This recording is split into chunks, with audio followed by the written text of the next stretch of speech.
Welcome all of you to the symposium today. I'm Christina Maslach. I'm chair of the Academic Senate and one of the co-sponsors of the Library Commission that is putting on this event today. So I want to welcome all of you. Sorry we took a few extra minutes there, but this is all being recorded for those people who would like to see it and can't be here today. So we need to make sure everything is all set. UC Berkeley possesses one of the great university libraries, research libraries in the country, and we are all enormously proud of it. We use it. It's an integral part of the lives we have here on this campus.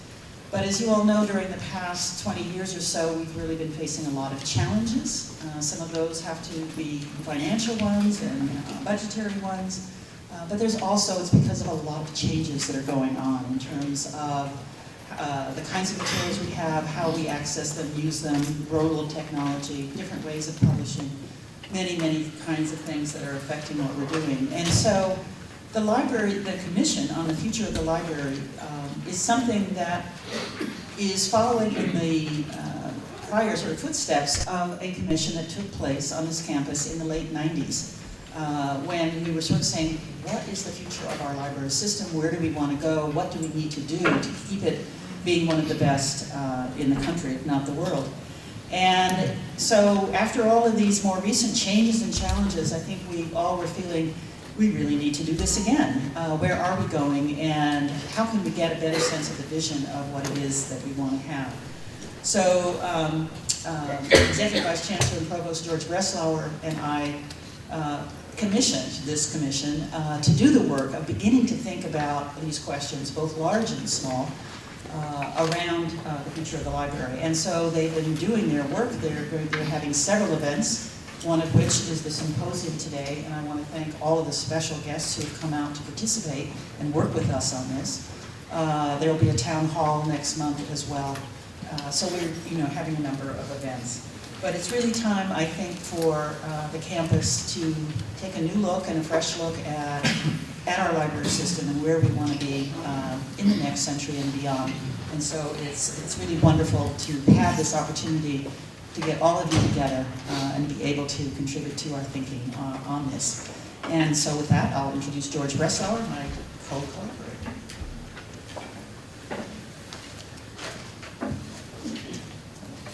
I won't take up a great deal of our time so that we can get to the real meat, but I did want to second everything that Christina said about the importance of this commission and the importance of our library. And I do want to salute the 100 to 150 faculty who sent me a petition last fall urging that something be done in this area, and that was an impetus for the creation, along with the Academic Senate, of this commission.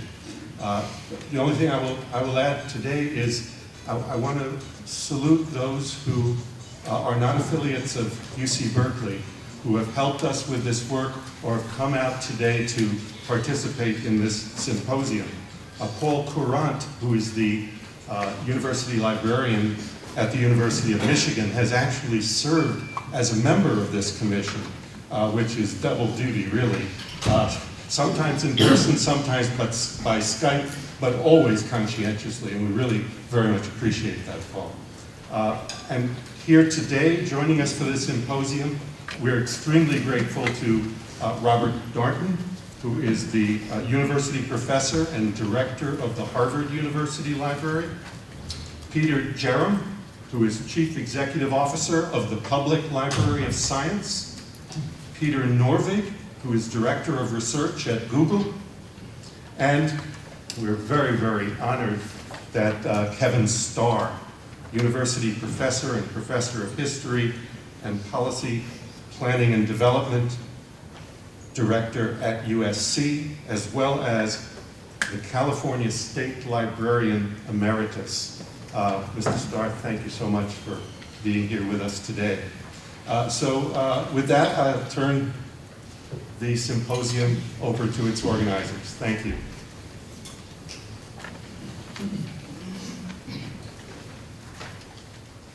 Thank you, George and Christina. I'm Molly Van Houweling, a professor of law here at Berkeley and a member of the commission. And it's my honor to moderate our first panel Today on digital library collections, opportunities, and challenges. I'll start by introducing our first speaker, who will give some opening remarks, and then the second, we'll probably have a little bit of back and forth between the three of us, and then we will invite your questions and comments, including, I expect, questions from my fellow commissioners. First, we'll hear from Peter Norvig, whom you've just heard is Director of Research at Google, which he has described as the best job in the world. He's also served as Google's Director of Search Quality and as the top computer scientist at NASA. He received his PhD from Berkeley and received our Distinguished Alumni Award in 2006. He is also an educator whose artificial intelligence class enrolled 160,000 students. We're here to talk about the future of university libraries, and I can think of no one better situated to build the future for us and tell us about it. And he's wearing the Jetsons shirt. Welcome.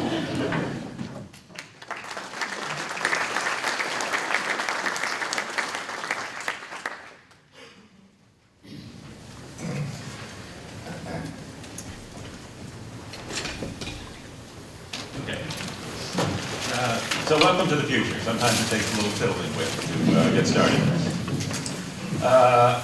So what do I know about libraries? I don't know. I love libraries. I like visiting there. They store my books there. They store other people's books there. That's great. What is the role of the library? Well, I think of it as being the 4 R's.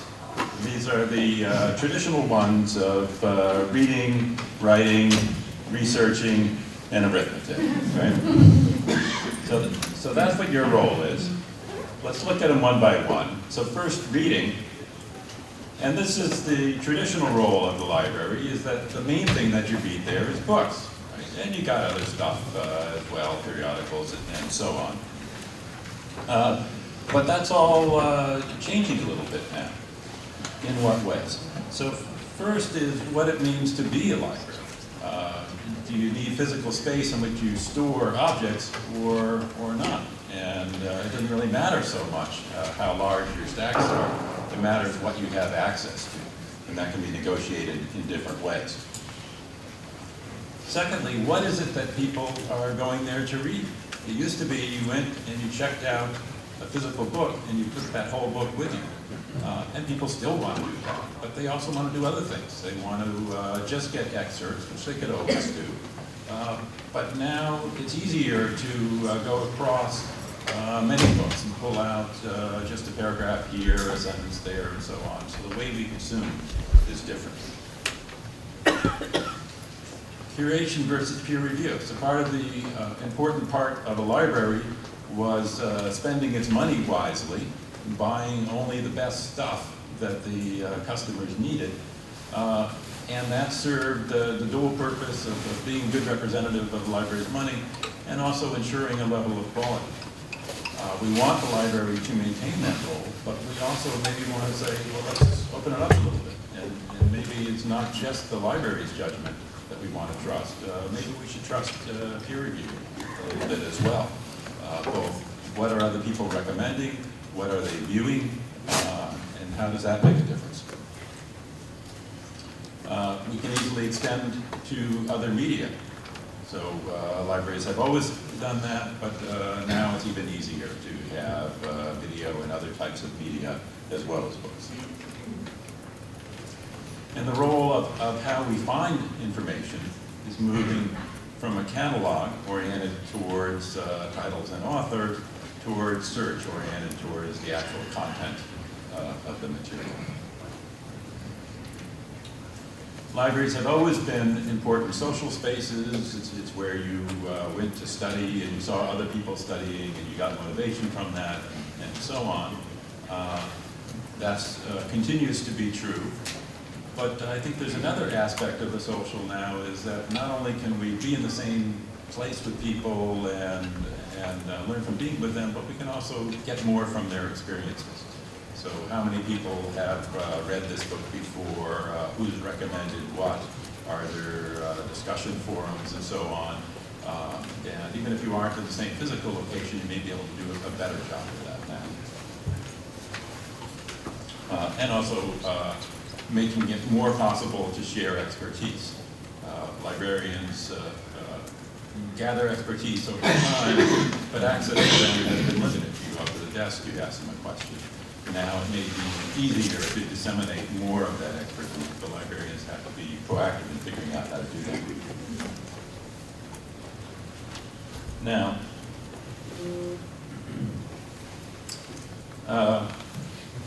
another thing I want to talk about is the way that reading is changing. And so I was doing research for this, and I remembered a certain article I wanted to look up, and I only got 4 letters in. Is G-O, and we see, is Google making us stupid, which was my intended search, is the second result there. So Google rates just below God. Of course, this is a little bit cheating, right? Because this ranking is based on search logs. If I had access to God's search logs, maybe the rankings would be a little bit different, but so far I don't have access to them. So here's the article by Nicholas Carr, and he gets to put Google in the title, but he really means the internet as a whole. And his stereotype is that there was a golden age in which you had a good book and you went out into the countryside and you quietly contemplated sitting by a stream and you read the whole book all the way through and you had this deep knowledge experience, and contrasted that to what you do today, where you read a sentence and then you get distracted and you click on another link and then oh, here's this funny cartoon and let's look at that and let's tweet about it and oh, and I better check Facebook and see what other people are saying, and this notion that everything's become more shallow and nobody's reading books all the way through anymore. And certainly that argument is appealing on the one hand. I know I've had that feeling. I think everyone's had that type of feeling. On the other hand, you say, take away my internet, but it's all, wait, don't do that. I need it. But I think in some ways this stereotype never really was true. Well, first of all, nobody ever read Moby Dick. Right? So yeah, we all got it on our shelf, but nobody ever read it all the way through. So that's a vision of the past that didn't really exist. And secondly, while yes, we enjoy sitting out in the field and reading a book, if you think of where does the intellectual movements occur for the countryside, I'll give you half a point for Walden Pond. Although I think Thoreau wouldn't have been famous if it hadn't been for the city life in Boston. But all the other movements, they happen here. They happen in the cafes in the big cities, in Paris, and New York, and London, and San Francisco, and so on. And so there's, you want to have that period for quiet contemplation, but unless you have the jumble of city life and the exposure to lots of different viewpoints coming together quickly, then the intellectual movements don't happen. So I think the internet is duplicating that good part. We have to remember to take some time to go deeply as well. But I don't think it's the problem that Carr said. And this is out of a textbook. I don't know how well you can read this, but it's about the exploration versus exploitation continuum, which is a notion from game theory, and it's applied in all sorts of fields, from, I guess, a sociology textbook. It's also in people that study animals, say, when do the monkeys go out and return to the spot where there was fruit the day before, and when do they go exploring and try to find something new? And there's a continuum there, and it depends on the intellectual capabilities of the animals involved, and it also depends on the environment. And the notion is that when the environment changes, the behavior changes. So monkeys become more brave and they explore more if they aren't finding the food where it was the day before. And I think the same thing is happening with information, that 100 years ago, your best strategy for finding information was to look for a while until you found the best book, and then read that book all the way through, because there were so few sources of information. Once you found a good one, you should really concentrate on that. But today, there's such a broad array of information. It's probably a better strategy to say, don't narrow in on one, but read more broadly. And that's not really a change in the way the internet is infecting our brains. That's a change in the environment, and I think people are reacting appropriately to the environment, just as other animals. Okay, so next is writing. Now, this is a passage from my textbook that I wrote with Stuart Russell, a professor here at Berkeley. And this is the third revision of the textbook, and we've gone through, this was a particularly difficult paragraph for us, and Stuart had written a version, and I didn't like it, so I rewrote it, and I wrote a version, and I wasn't quite happy with that either. And then we had to decide what actually goes into the textbook. And we realized, well, we're the two worst people in the world to make that decision. Because it's been 20 years since we remember what it was like to be confused about this topic. The person making the decision really should be the person who's confused today. And we knew that there was a perfectly good source of information of how we could answer that question. Namely, that for every book we sold, there were students that were going through and they were marking it up and they were saying, oh, okay, this is the important part. And maybe they had a different color highlighter and they were saying, oh, this is the really confusing part. And maybe they wrote something in the margin about what they thought this was about. And if we had access to all this, then we would really understand what it is that they got across, where we missed, and so on. But we don't have that. It's all in ink on their textbooks, and none of the feedback comes back to us. And we were hoping and trying to work with our publishers, and it still hasn't quite happened, to close that feedback, to let that come back to us. And I think that's a big promise in the coming years, that it seems clear now. We're still selling paper textbooks. We're just starting to sell electronic ones. We've now reached a tipping point just in the past year where a Kindle costs less than the textbook.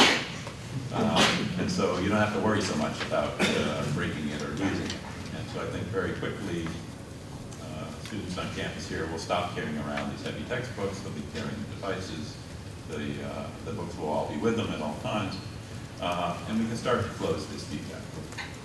And I'm not sure what the role of the library is in facilitating that and how much is up to the authors and the publishers and so on.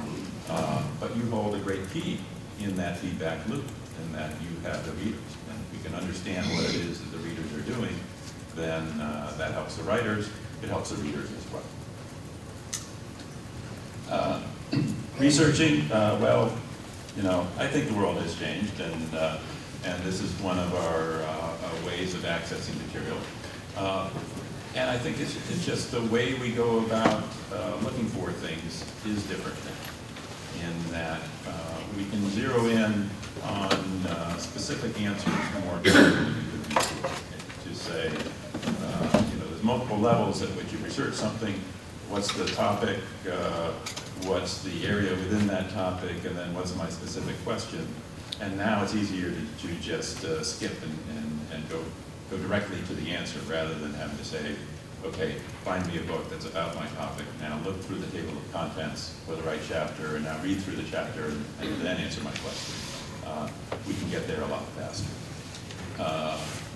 You know, I was at my daughter's high school trivia contest, and I said, oh, this is great. I remember when I was in school, we had trivia contests. It was a lot of fun. It was a challenge. You had to think and remember.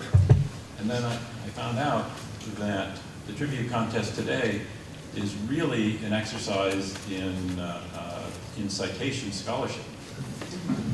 Because the way the trivia contest is run is there's a bunch of questions, and then you have to give the right answer, but you also have to prove that you have the right answer. And you had to do that by putting down the citations in the proper form. And so the way they compete in this is that 10% of the time is spent typing the question into Google and getting the right answer. And then 90% of the time is spent finding a reliable library book that will duplicate the answer that you already know and down to the site. So the world has changed in the way you do research. And finally, I want to talk about arithmetic. And by that, what do I mean? Well, I showed you the picture before of a stack of books. In some places, the world now is being replaced with stacks of computers. And we can do things now that we could never do before. So there was great work a couple of weeks ago. My friend Dan Klein's professor here did work in analyzing the historical change in languages by saying, can we look at the written record of what languages look like, and from that induce what the sounds in the languages were that we don't have a written record of, and use that to look at how languages change over time and how language families are related. So great work that had never been done before that's available just because we now have access to this text and the capability to process it. Some work that I was involved with, published in Nature and Science, on using this corpus of text, and a lot of this was based on the books that Google had scanned in cooperation with multiple libraries as well as with publishers, and using that to answer questions in language and in history. So here's an example. A historian was interested in the history of federalism versus states in the United States. So when do Americans think of themselves as being citizens of a nation versus being citizens of a state? And to answer that, we can go into the Google Books corpus and just do two simple queries. So here we look for the phrase, the United States is versus the United States are. And look at the frequency of those terms occurring in books over time, and you can see that there's a crossover point sort of right after the Civil War. And so that's one way at getting at this question very quickly, just by counting. Here's another example, measuring the Andy Warhol effect. So numbers wax and wane in frequency over time, and numbers that correspond to dates, especially so. And so here we have dates of years in the past, and it turns out that years are not very popular for a really long time, going all the way back into history, and then about 5 years before the year is going to occur, it starts getting really popular, and then it starts to decay after the year has passed. And we can see that over time, that period of decay is becoming much shorter. So this shows that our attention span is getting smaller. That the 1950s were popular for a longer time. It took us longer to get over that than it does to get over the 1990s. Here's another example. This is a chart of popularity of Schoenberg occurring in books. And it's the typical kind of plot of a famous artist whose fame rate rises over time. But we can look at this, so the top plot was in English, and the bottom is in German. And we can see in English, he's starting to get famous in about 1925, but in German, in Nazi Germany, his fame is suppressed throughout the 30s and 40s, presumably because he's Jewish and they weren't allowed to talk about it. So we can study the effects of censorship just by looking at counts like this. And finally, if you're willing to do more than just count, you can learn a lot from language as well. So we built a machine translation system just by using examples of text. So what we do is we go out in the World Wide Web and say, find me a document where here's the document in English and here's the document, say, in German. And now, if somebody asked me to translate exactly that document, I can say, yes, I've done that because I've seen it before. But it's not good enough to have just one document. We got to go and get millions of them. And then we want to be able to line up individual sentences rather than just full documents, and here's an alignment that I did for my brochure in my hotel room when I was in Germany recently. And then you do a little bit of magic to break down the pieces and say, hey, you know, lots of times when I saw the word art, I also saw the word Kunst in German, so maybe those occur to each other. Nobody told me that, I didn't have a dictionary, but just by counting the frequency and trying to match things up, like doing a jigsaw puzzle, we can come up with these correspondence. And then doing a little bit more math, then we can come up with this translation system. And so really our whole translation system was built not by hiring lots of linguists who built grammars and dictionaries and so on. It was built just by counting from examples. And so we were really drawing on the experience that all these human translators had, translating between English and German, and just trying to duplicate that experience. And I think that's part of the promise of what a library has, is that you're a collection of this human experience, and now you have to find a way to unlock it, to make it available to human readers and to computer readers to make sense of it and gather everything that's actually there. All right, let me stop there.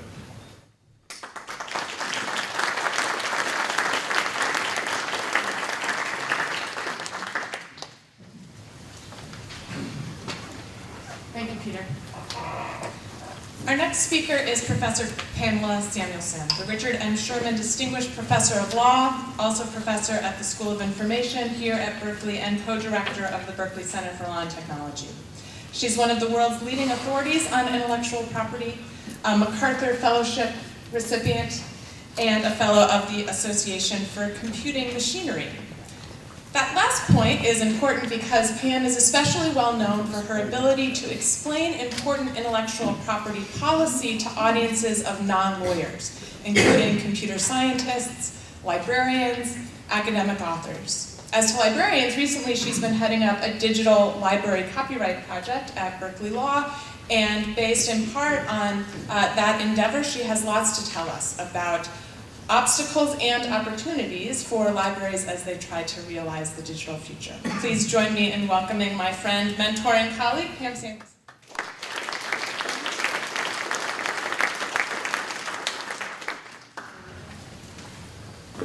Okay, hi. So the short version of the talk is that copyright and libraries used to be really good friends. And they aren't anymore. And so one of the creative missions, I think, of the Commission on Libraries is to try to help reinvent strategies for allowing copyright and libraries to be friends again. And so that's the short version of the talk. So I'll talk a little bit to begin with about some of the special rules that have been in part of copyright law for a long time that actually facilitate libraries. There are a number of lawsuits going on, which I'm following really closely, which I'll talk about at least briefly during the talk. I'll also talk a little bit about what Congress could do to try to fix some of these problems, and what private ordering can do. And I think the Commission is probably better situated to do the private ordering stuff. So Molly has asked me to pay a lot of attention to that. So I'm actually going to be probably a little bit of a fire hose, so sorry about that, but got lots to say. So special rules in copyright for libraries go back actually to 1710. The statute in England required, in order to qualify for statutory copyright, that you had to deposit copies of books with major libraries, with Cambridge University Library, with the Oxford Library, and actually there were, I think, 9 libraries altogether that you had to deposit with in order to qualify for this statutory right. So this was a way of basically getting books into library collections, and that's still true in US copyright law. There is a requirement that a copy of a book or other protected work be deposited with the Library of Congress and its collection of tens of millions of documents actually was built largely around the deposit collection. And until 1976, the way that copyright law crafted the exclusive rights provisions were so limited that a lending of a book or a lending of any other copyright material just wasn't something copyright owners could control, because it was the right to vend, to sell, that was regulated, not the right to lend. And so in 1976, Congress decided to change the rules so that now there was an exclusive right to control the distribution of copies, but to lessen the reach of that right, Congress also passed a rule, Section 109A, that essentially was what's called the first sale limitation on the distribution rights. So upon the first sale of a copy of a book to a member of the public, including a library, that exhausted the right of the copyright owner to control the redistribution of those rights. In addition, Section 108 was of the U.S. copyright statute provides a number of special provisions for libraries to do things like preserving copies when something has been damaged and the like. And there also is fair use that copyright law provides, and libraries are among the users of fair use rights. There has been in the last several years a private group of people getting together.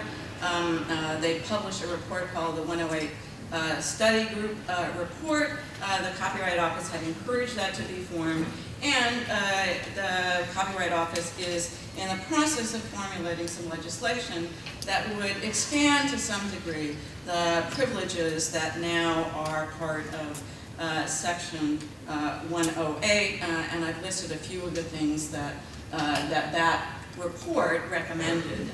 But I think that anyone who's looking to really digitize collections won't find too much in the Section 108 Study Group report to be helpful, which leads us to fair use and first sale.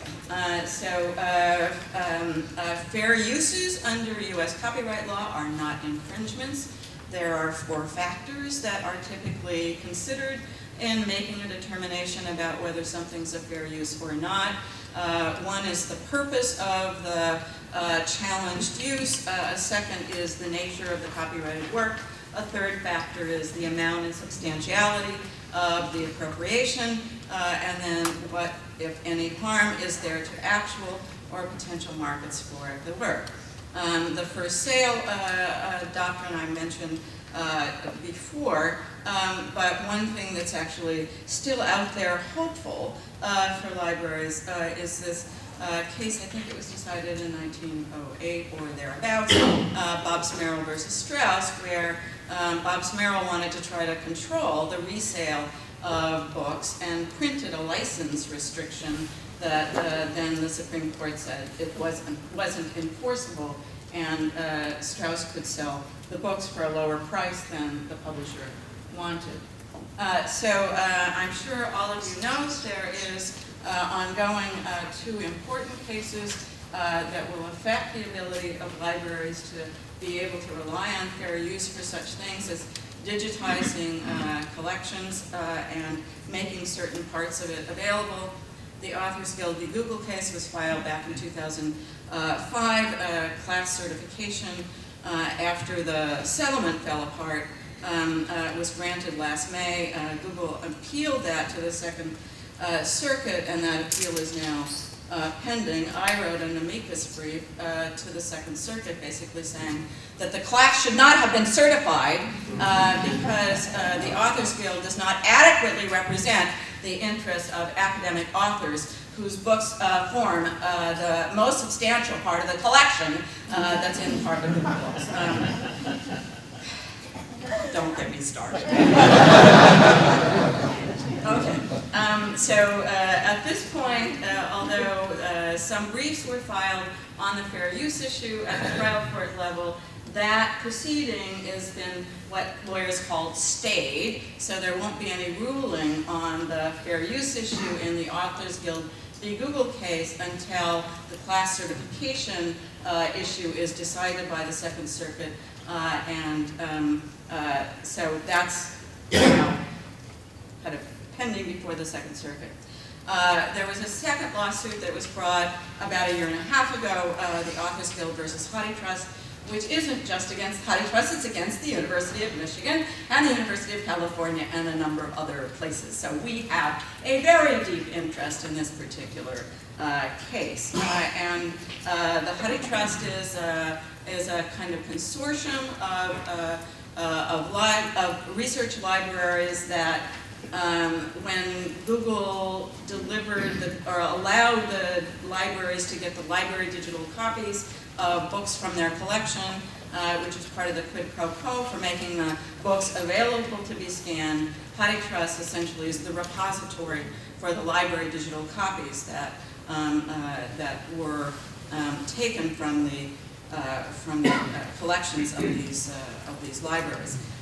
So the Authors Guild sued HathiTrust, UC, University of Michigan, etc., for copyright infringement, claiming that the library digital copies themselves are infringing copies and that no uses can be made of them. And HathiTrust won at the trial court level, a fabulous victory, yay. And the Authors Guild has now appealed that to the Second Circuit Court of Appeals, and they just filed their brief in support of their appeal just recently. Google was obviously relying on fair use to scan books. The theory was scanning the books to index their contents and to make snippets available was a fair use because it's not sort of exploiting the expression in the book, it's only providing these short snippets, which then allows people to know that a book is out there with the information that maybe that you want. And so by providing links to places where you could either check the book out or to buy the book, that in fact it was helping authors, not hurting them. And so it also was claiming fair use for the kind of computational research that Peter was just talking about a few minutes ago. And of course they were also claiming that it was fair use to give the libraries the library digital copies. And so I mentioned the four factors.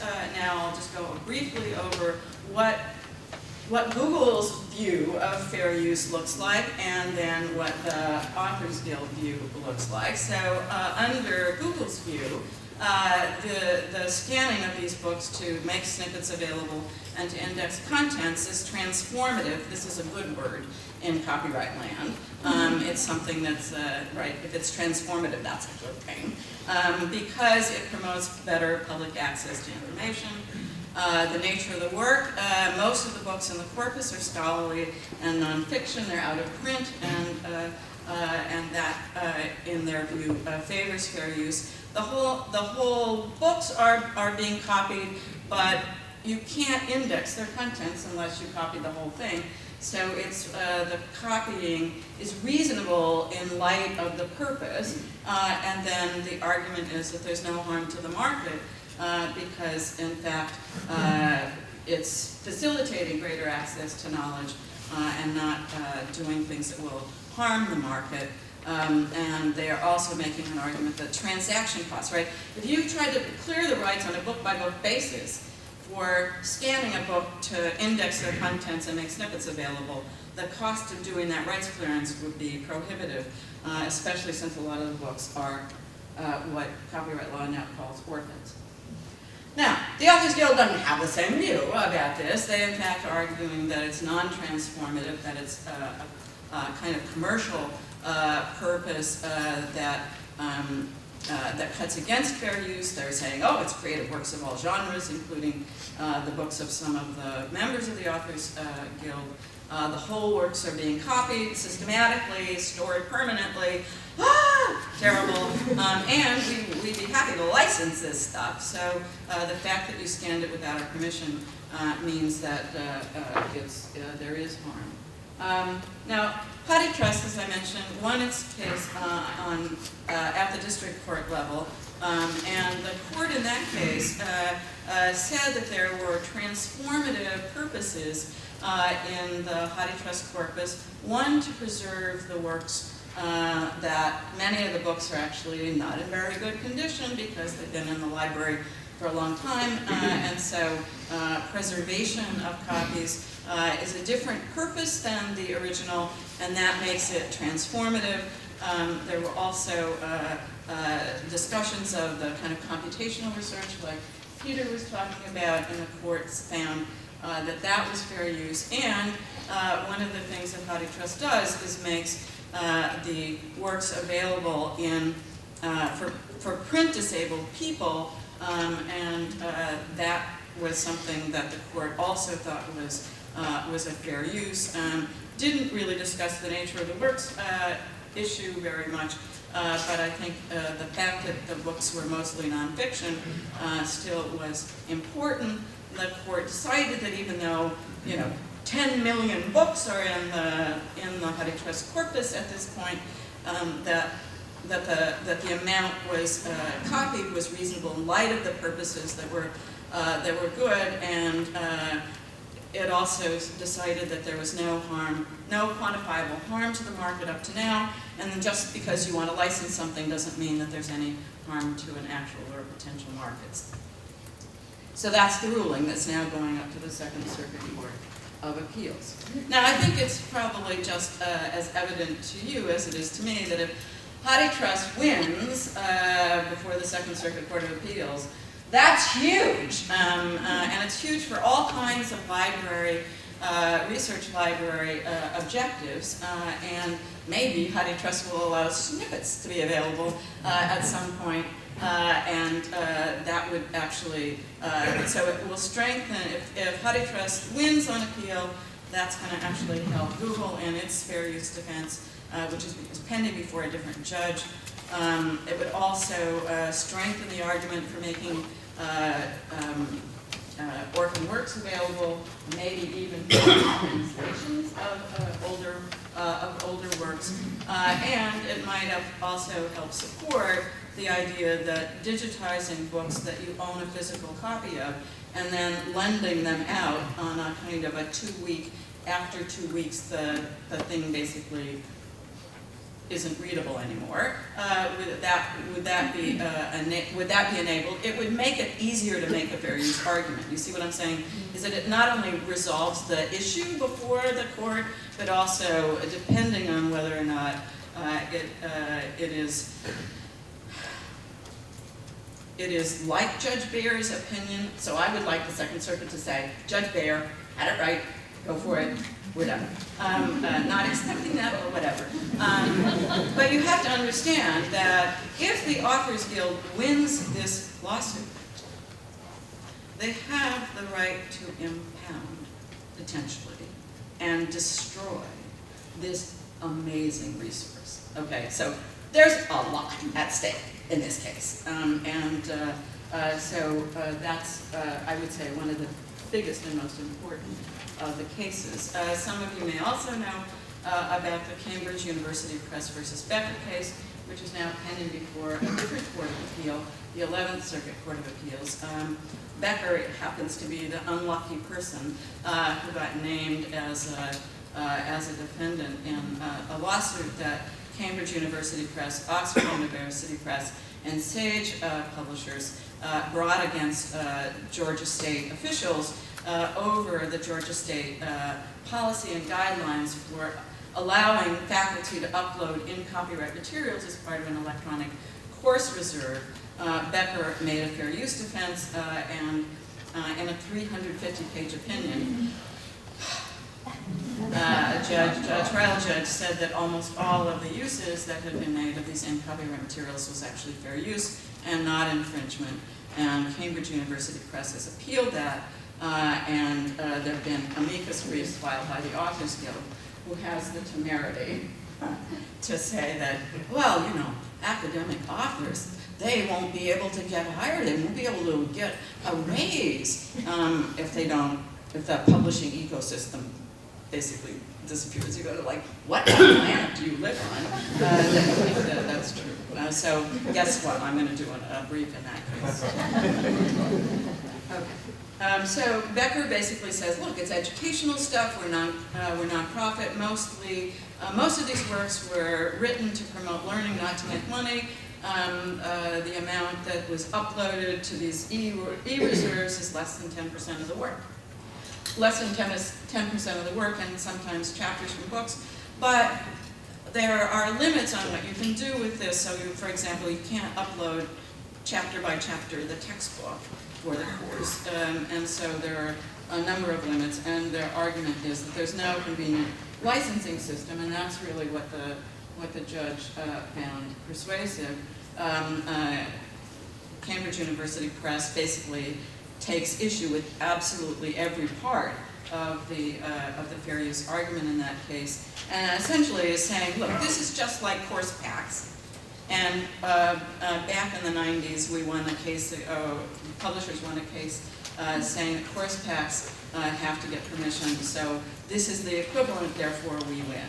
And the Copyright Clearance Center is eager to license these uses. So guess what?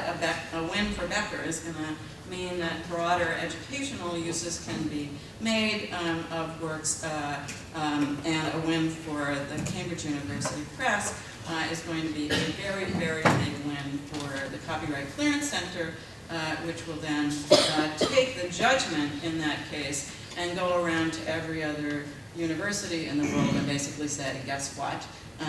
We're now your licensing partner, and that will be an important thing. And actually, a thing to say here is that thank God for the Supreme Court's 11th Amendment jurisprudence. Now, you probably don't even know what the 11th Amendment is, and you probably don't want to know. But the thing that's really important about the Supreme Court's 11th Amendment jurisprudence, it means that state-related institutions like the University of California cannot be sued for money damages, and one of the reasons why UC and Michigan and other state universities were willing to be partners of Google in the Google Books project is because the 11th Amendment shields those entities from any kind of damage remedy.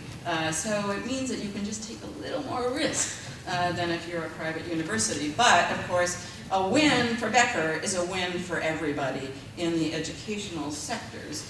So not just for the state universities. Kurtzang versus Houweling is a case pending before the U.S. Supreme Court. Houweling is claiming that somebody who imported books and then sold them on eBay is an infringer. Houweling won at the trial court level, got a $600,000 statutory damage award against Kurtzang, even though that's like way high above what the actual damage arguably is. He's basically saying, hey, these books were lawfully purchased, and I'm lawfully reselling them for sale, exhaustion of rights supplies. And Houweling's saying that only books that were manufactured in the United States are eligible for first sale limitation, and every research library that has any foreign books in its collection are now potentially faced with liability for lending those because the first sale doctrine doesn't apply if Houweling is right. So this is another case that's enormously important that will affect the future of libraries. You see why I'm sort of saying, copyright used to be the friend of libraries. It isn't right now.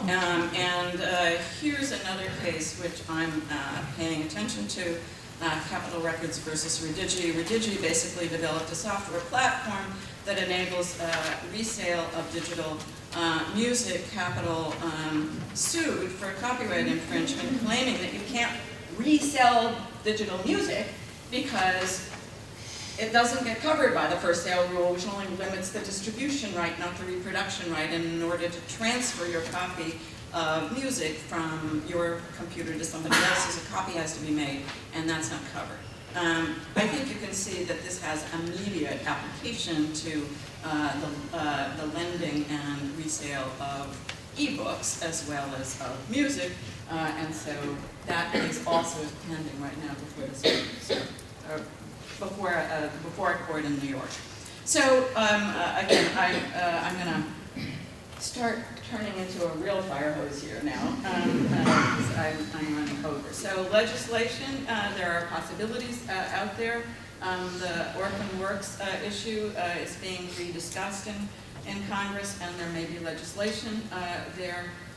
It also, Register of Copyrights, Maria Palante, is interested in the concept of an extended collective license, and I'm not going to be able to talk to you about that, but Orphan Works, my colleague Jennifer Urban, as part of the Digital Library Project, has made, I think, a very persuasive case that if you know that a work is an orphan, and a lot of things that libraries have are orphan works, that it's fair use to make that stuff available, and even the Library of Congress has been relying on fair use to make certain works available. I can't not talk about the Digital Public Library of America, which Bob Darnton and I are especially interested in, you know, the holy grail is the Universal Digital Library. How could we make that happen? Fair use won't get us very far on that one, but there are measures which I'm not going to be able to talk about, which is this extended collective license kind of idea. So I'm just jumping right ahead. I wrote a paper called Legislative Alternatives to the Google Book Settlement, which is available on the internet if you're interested in the details. But I tried actually to say what were the sort of positive things that the Google Book Settlement would have done, and what would legislation look like that would give us all those good things without, forgive me, Peter, some of the downsides that I saw with the settlement years ago. So jumping ahead, prospects for legislation. You know, Congress is not very functional right now, so the idea that they would actually do something really wonderful like support a digital public library is not something I'm expecting. But I think we all know that we got to find some way to do this, because students today don't want to go to the old stacks. They want to basically, if it's not online, it might as well not exist. And so one of the sort of terrible futures that could be out there for libraries is that they have all this furniture. And nobody, you know, the collective knowledge of the centuries basically goes dark because nobody gets access to it anymore. And that's the challenge that we have to find some way to surmount. So can we make progress? Again, forgive me, Molly, I'm not doing as much on this as I should. There are lots of things we can do, especially research library. Universities can do more to promote open access policies, find ways to help faculty not assign copyrights, adopt policies that basically retain the right of academic authors to reuse and to license on open access basis the work that was paid for by our salaries. I know the University of Michigan is looking into kind of different ways of thinking about what a university press should be doing. I'm working with Molly and some others to develop a nonprofit organization which we're calling the Authors Alliance, speaking for authors who write to be read, who are basically want to maximize greater access to our works and to promote policies that will enable that to happen. Maybe I can say more in Q&A. But one of the things that it seems to me that we need to do is not let the Authors Guild basically act like they speak for all authors, because they don't. More things could be said. I'm sorry that I even went over what I was supposed to do, but I think you see that the future of libraries under restrictive copyright rules looks pretty dim. But it's only going to get good if we find some ways to both take some responsibility and take some proactive steps to make things more available, and we can do that. And we can also mobilize larger communities, because Congress still has to get elected, right? So if we actually start saying to our Congress people, do some, I don't care what you do for Hollywood, okay? I don't care. But for libraries, you got to do something good, and they're not doing it right now. So the only way that they will do it is if we start taking action. Thank you.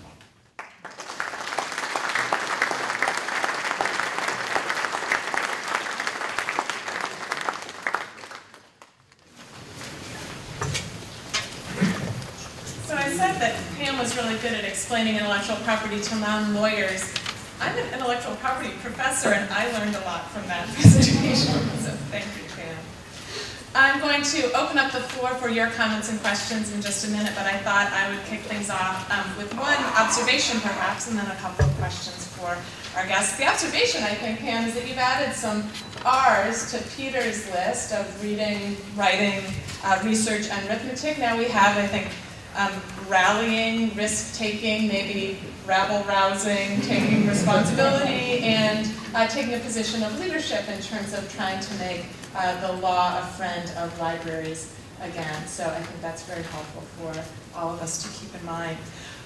So one question I have for both of you is about the role of actual physical books and what role they have played historically and going forward. Peter, you can explain some ways in which books maybe aren't the greatest technology for reading. They're kind of long, if you might want to read something less than a whole book. They're not the best technology maybe for writing, because the writing in the margins then is not available easily for other people, but it strikes me as possible that books are still good for certain things like preservation, for example, for being the basis of the corpus that then gets digitized. And I wonder if there's any risk of moving away from that technology to others, whether they will be as identifiable as a corpus, and whether there's anything to that. And then, Pam, I think books have had a special role in terms of the privileges that users have had to use and reuse them. So I'm curious about your thoughts about whether those functions will be replicable, and if all we need to do is tweak the law to get there, or if there's still something special about books that we should preserve as we think about important concrete questions like how many books do we need and where should they live, and is one copy enough for a whole university system, and so forth. So shall we start with that? And I'll stand up here because I'm going to later be recognizing the audience. So I think that will be So I guess, good.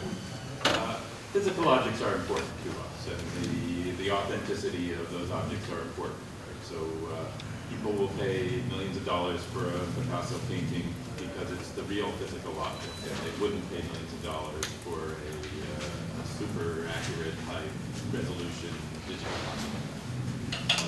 So it's the same thing with books. I remember reading a blog post from a professor who went to a library at Princeton and checked out this obscure book, and it still had a little card in the pocket that had the list of handwritten names of people who had checked it out in like 1940. And he saw Alfred Tarski checked out this book. I'm holding the same book that this famous logician read, and just got a thrill from that. And so it's not the same with the digital copy. You don't get quite that same thrill from the presence of a physical object. So there's something to be said for that. In terms of preservation, what if civilization collapses and there's no electricity and we can't turn on our computers anymore? That'd be great. to have something with an independent, no need for electricity to make it run, and both serve that purpose. But we can imagine other ways of backing things up to make them reliable. So I'm not convinced by that usage.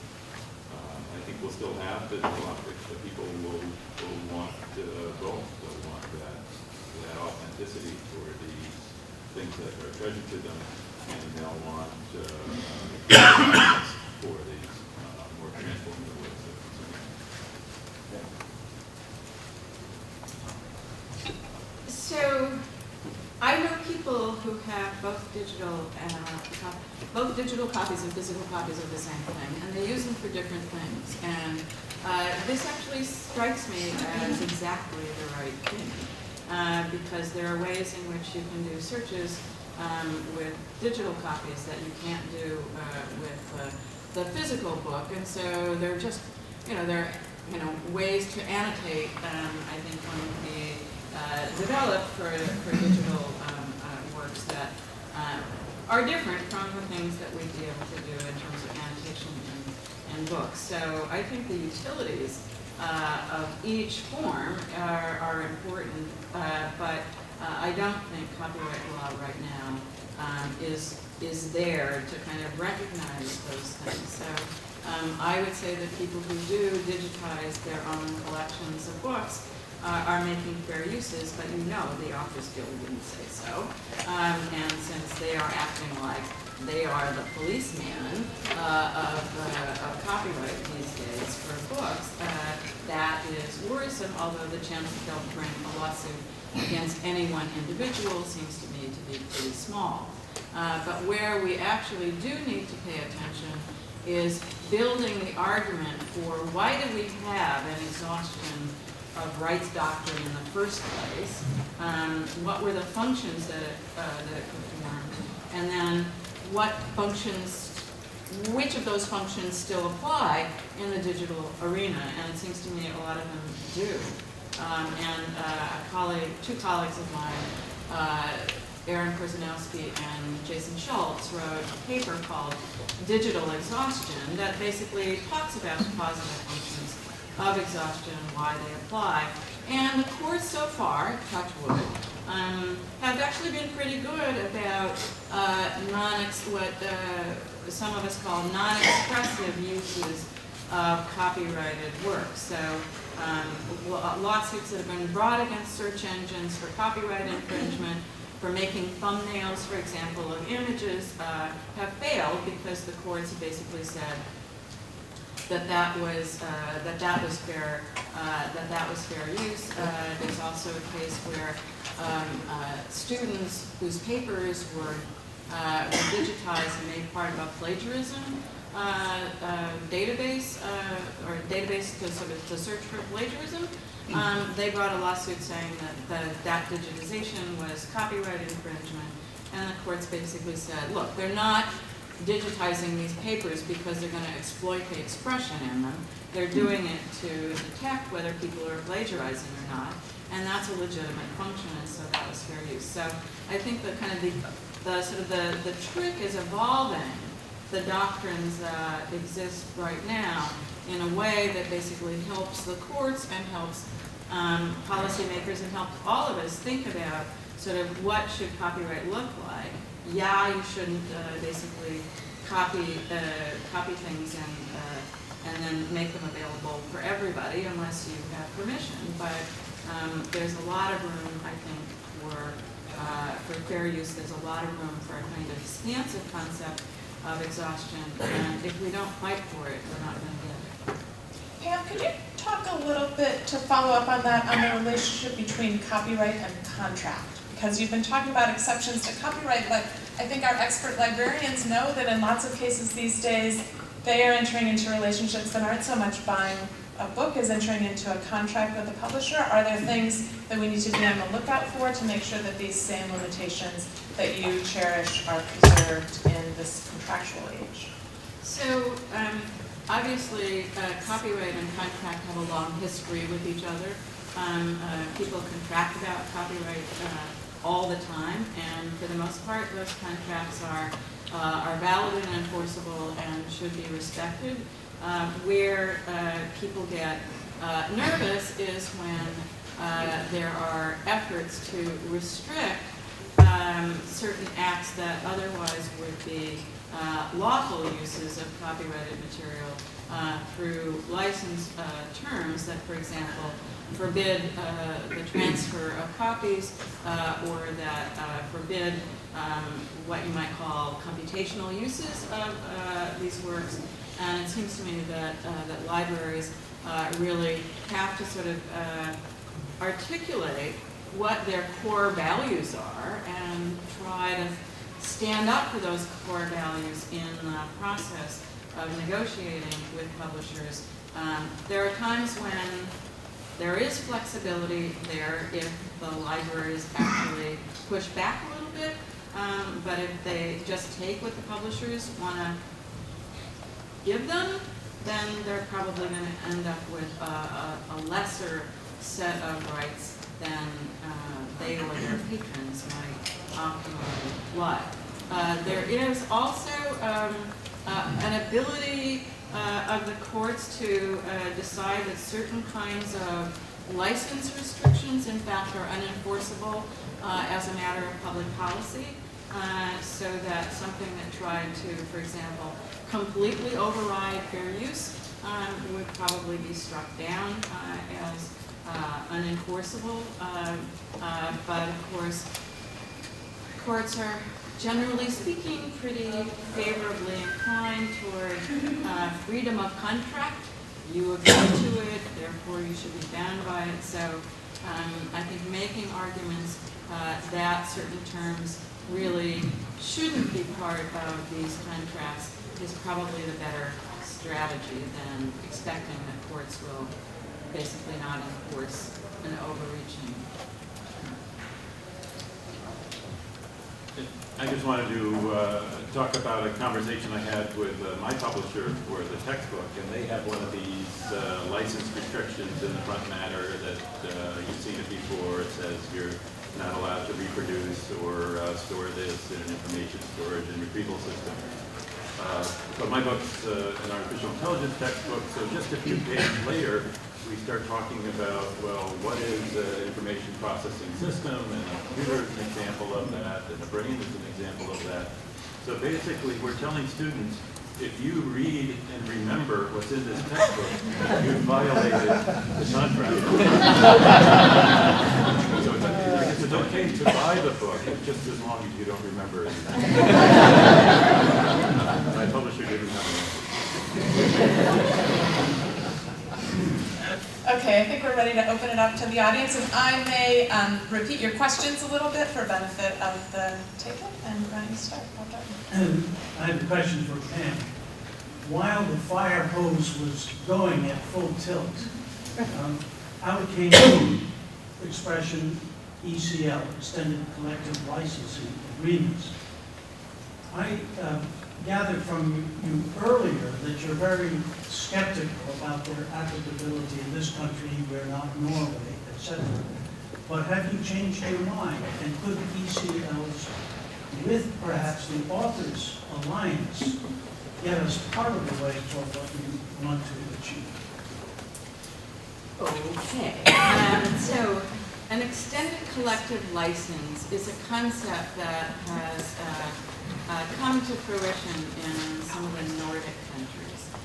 Essentially, there are in other countries collecting societies, collective management of rights societies that actually authors of particular types of works sign up to be members, and then when the CMO gets money from whomever it licenses, then they can share in the revenues that have been generated. The concept of an extended collective license is something that's authorized by the government, but allows the CMO to license not just the works of their members, but all works of that sort, so that a user can basically be sure that the license will cover everything. So one of the sort of the amazing things about the Google Book settlement was that it was a kind of extended collective license arrangement whereby Google would commercialize certain uses of out-of-print or out-of-commerce works, and then throw 67% of the revenues that it generated over the fence to a newly established collecting society that then would hold the money and then pay it out to the rights holders whose works were used, and if people didn't come forward after a period of time, then the money could be used for other purposes. That's the short version. So one idea that's out there, and it might actually, if the HathiTrust case gets reversed by the Second Circuit, one of the things that I think we want to open is a conversation about whether it would be worthwhile to try to create an extended collective licensing regime for these out-of-commerce works, so that something like the institutional subscription database that was promised by the settlement would be able to be available, and that would then mean that not the books that are currently in print and that you buy from Amazon or Apple or whomever would be available through this mechanism, and rights holders who wanted to collect money from it would be able to do it. So it's an idea that if we don't get some way to get access to a digital collection like this, that would really be a tragic thing. So I kind of think the extended collective license idea needs to be on the table as a discussion point. But the amazingly important thing is how you structure the governance of it. I think that most of the books in the Google Book Corpus were written by scholars for scholars, and if we had our choice, those books would be available on an open access basis now. And something like Creative Commons wasn't around when a lot of those books were negotiated. There are ways in which we can, for example, for out-of-print books, very often the rights revert to the author after time. I think for scholarly authors, one of the things that I would like the Authors Alliance to be able to do is to work with authors of scholarly books to basically say, look, let's take some steps to make our works available through the Digital Public Library of America or some other digital repository on an open access basis. We could do that. We could take those kinds of steps. Universities could help with that. And that to me would be that slide map that I was talking too much over. There's another R, reclaiming our copyrights, which is something that copyright law actually does provide for. Yes, Bob Bushkin. I have a question about copyright implications of annotation and this kind of crowdsourcing of content. If someone takes a paragraph, a note on a 100,000-page printed book, I don't have any issue about whether they're author. But if we start having this kind of continuously annotated digital books out there in the network, it gets a lot fuzzier about who is the contributor and author to a work, even what the boundaries of that work are. And it's not helping the fact that we have no good way of saying what a new edition is of a work. Our publisher, looking about the publisher, we can't make an updatable book because it's an ISBN and you touch it once, it's a new ISBN, and it's like you can't put it in the chain. I said, that's ridiculous. The book should continuously be updatable. So, well, we can't identify any separate versions of that. So, I mean, there's versioning issues about copyright and about authorship issues, about annotation, that I think we got to resolve something. So the question, which I'll repeat, is about the copyright implications of digital annotation of books in terms of who is the author of those annotated books, which version is authoritative, and so on. So it turns out that copyright law doesn't have a very good answer to that, and so part of the challenge and part of the opportunity that I think research libraries have is an opportunity to try to help formulate some norms about annotation and about editions and about authoritativeness, because groups like the Authors Guild are basically looking backward and trying to stop the digital revolution. We've got to find ways to look forward, and that's part of what I see the mission of this Authors Alliance group really to be, is enabling and empowering authors to take advantage of these new opportunities. You know, the really restrictive way of looking at something like annotation would be for copyright law to say that any annotation is actually an infringing derivative work. And don't get me started on that. But if you're interested in the derivative work concept of copyright law, I have a paper on SSRN about that. Now a question from one of our commissioners, perhaps? I have a question for Peter.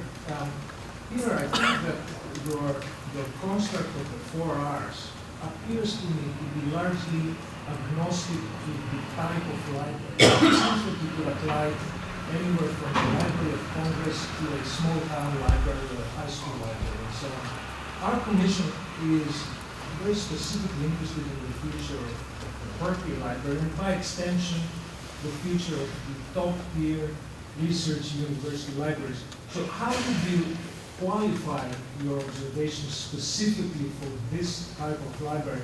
Or said differently, are you envisioning the role of the library to sort of asymptote in an ideal sense to something that will be completely independent of the environment in which library products are consumed? And if not, in what sense it will not? So to restate the question less articulately, it's about the special role of university libraries within the vision of libraries that Peter explained. I guess a lot of it comes down to what Pam and people like that can do, right? Because if there are digital collections that are free of copyright restrictions, then every small town library is the same as a large library.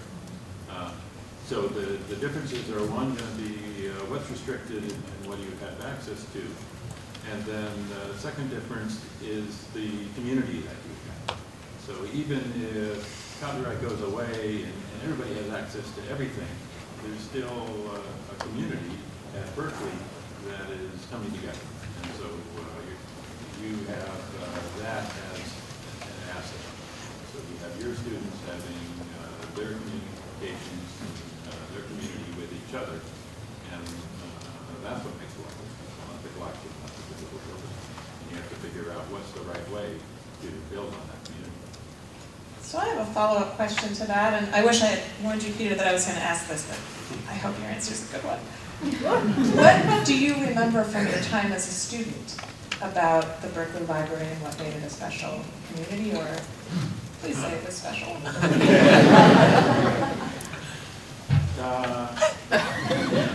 So let's see, I guess, you know, so I was a student in the 80s, in the time when we were still very much physical books and just starting to get into electronics. So I guess what I remember is the ability to browse.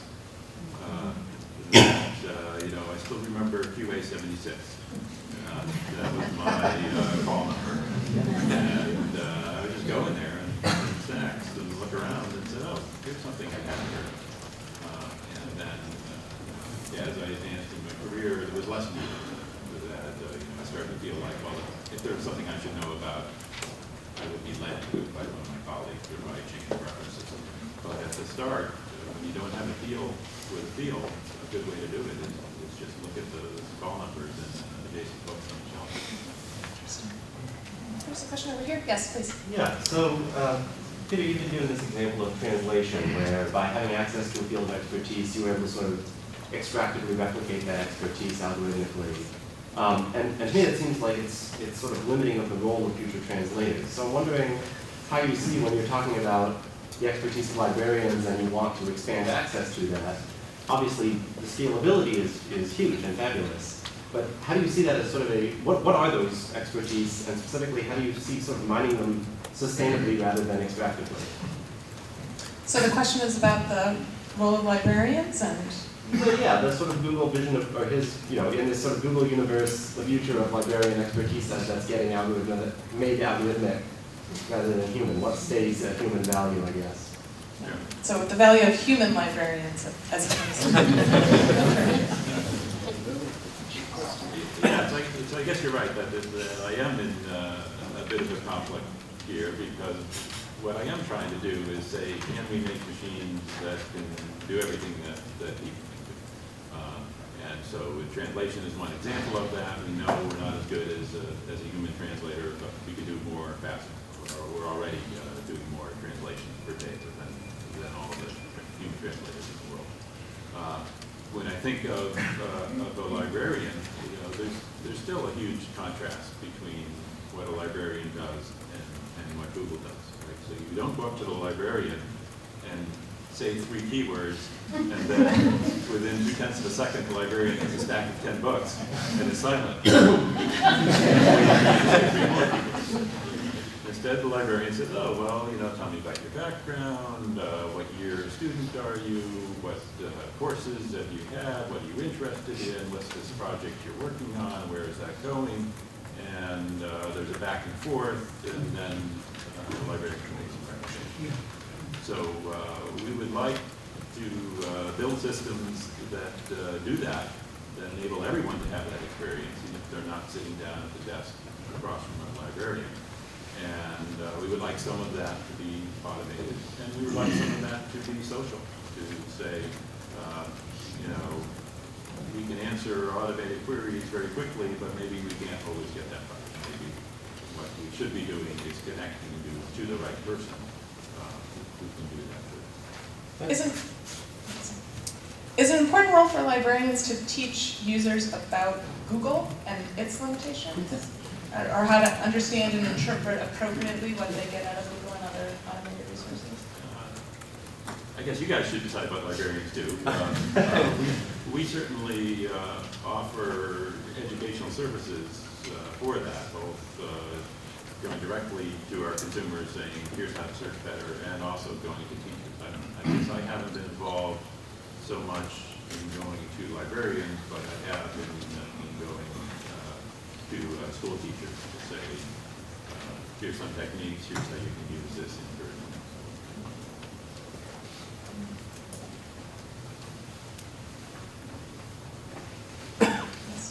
So I just want to make a comment in response to your question about books. And I guess I'm probably less worried than many are that electricity will end, and that the worst thing that will happen when that happens is we'll have trouble getting to our library.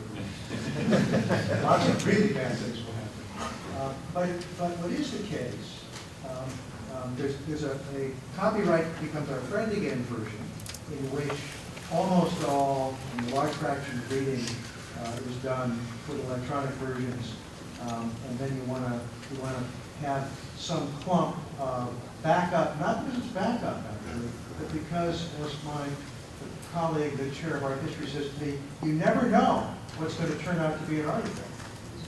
So there's really an argument where there are thousands of copies of millions of books and hundreds of libraries, which are going to have dozens of readers in the future, to compact the storage set down to something fairly small, but really bounded away from zero. So you still got somewhere access to the books. You have contractual arrangements among libraries about who can share them and who can use them, so you never really lose them.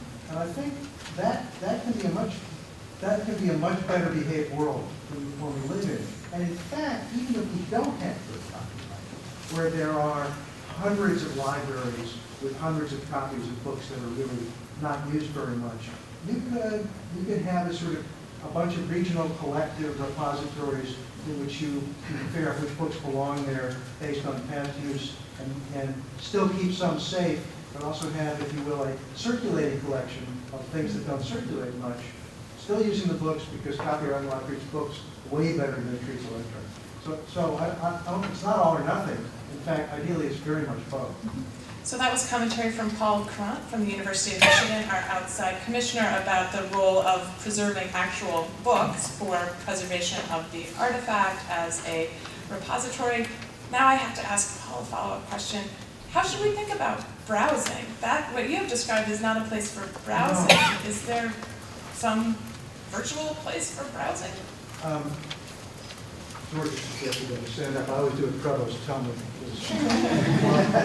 So the question was, what's the role for browsing? And it's fascinating to me whenever I talk to colleagues in the range of my age to half my age, which is to say older people, about what we're doing in the library. They say, I remember walking through the library and going to the queue, whatever it was, and I just love browsing. And then I say, and the last time you did that was when? And they say, oh, 26 years ago. And of course, the library is still set up for browsing. It's, you know, and one of the things that's fun to do is walk around and see what's going on there. I think browsing is really important. I think it's a really important way to learn. We've talked a lot, I think Harvard's made some progress on having a system where you could browse electronically. So you found a book you're interested in, and then you click on, you get a sort of, you know, all the books that would be next to it on the shelf, and maybe a little bit of randomness, the books that you might see if you turn around. And you could have that thing change. That's not very hard to do, although I don't think we have yet robust systems that do it.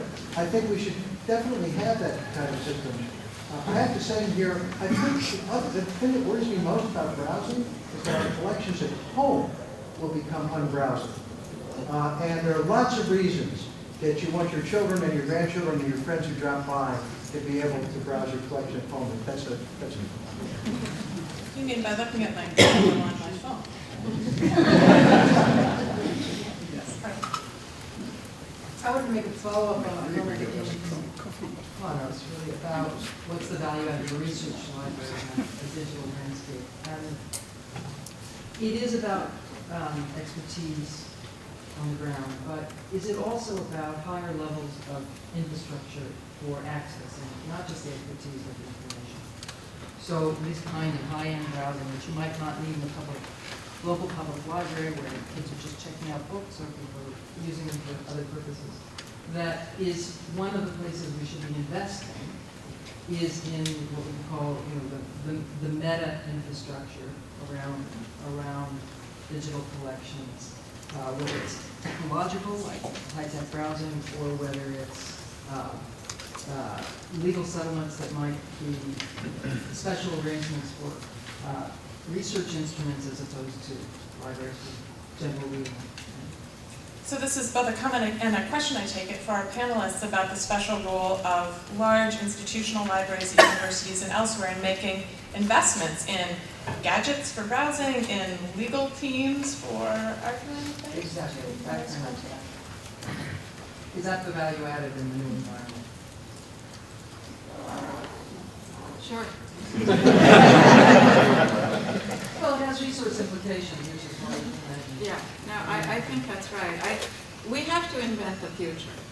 It's just no question about it. There are such wonderful opportunities that are presented by the situation that we're in, and we have to be able to identify what the obstacles are and then develop creative ways to overcome them. I don't think that we have any choice, because if we don't try to invent the future, we're just going to be subjected to a future that isn't necessarily going to serve our interests, and those are our choices: either invent the future or be subjected to whatever other people's preferences are.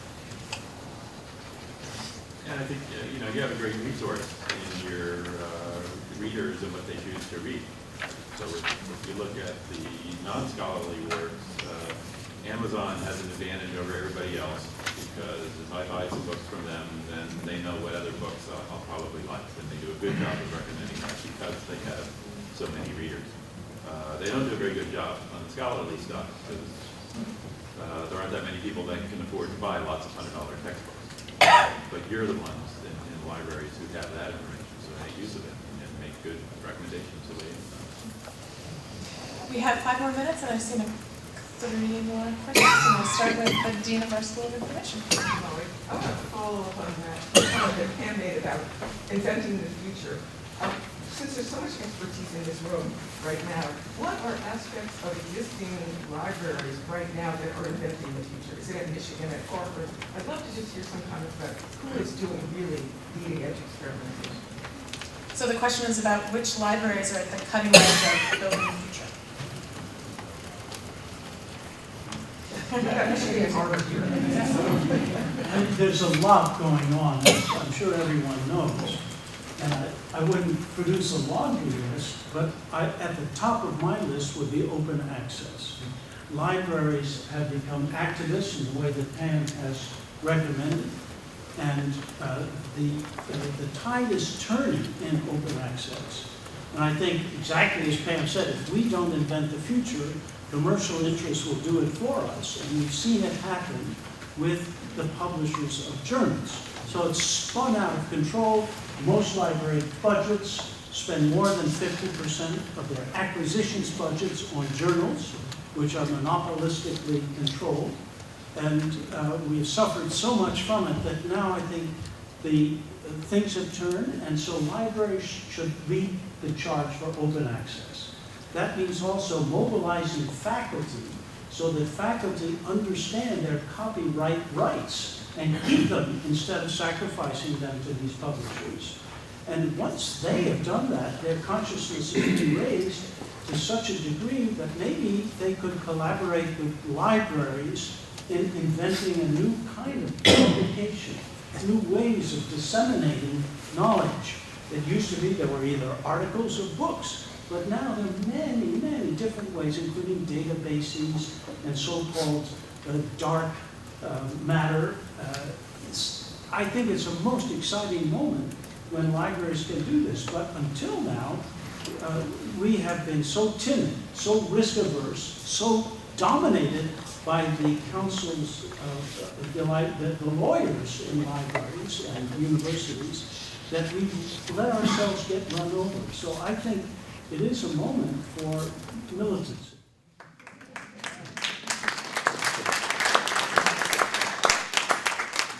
Teaser. We'll be returning to this topic and to Bob Dark later on today. In the purple, yes. Yeah, Pam, you had a brief bullet that you didn't really, weren't able to get to about libraries taking on a role in academic publishing. And I was wondering if you could speak a little bit more about what you had in mind or how you envision that happening. So Paul Farrant is probably a better person to answer that question than me. But part of what we have to sort of recognize is that that some of these university presses have turned into the enemies of libraries. It is, to my mind, just really unfortunate that Cambridge University Press is suing people for making stuff available. I understand they'd like a new revenue stream, but we have to sort of look at the ecosystem and basically say, you know, if the university press is over here and it's going to continue to have restrictive copyright policies, and the libraries that are then buying the same books from those people, we sort of say, hey, in an ecosystem, we could say, let's make the press or let's make the journal part of the library, and sort of think about it in ways that will then facilitate better access and more favorable terms. And, you know, trying to take journals that, for example, have been, you know, published by scholarly societies, and how to help the scholarly societies continue to be able to exist, but also then to have them be more friendly toward open access.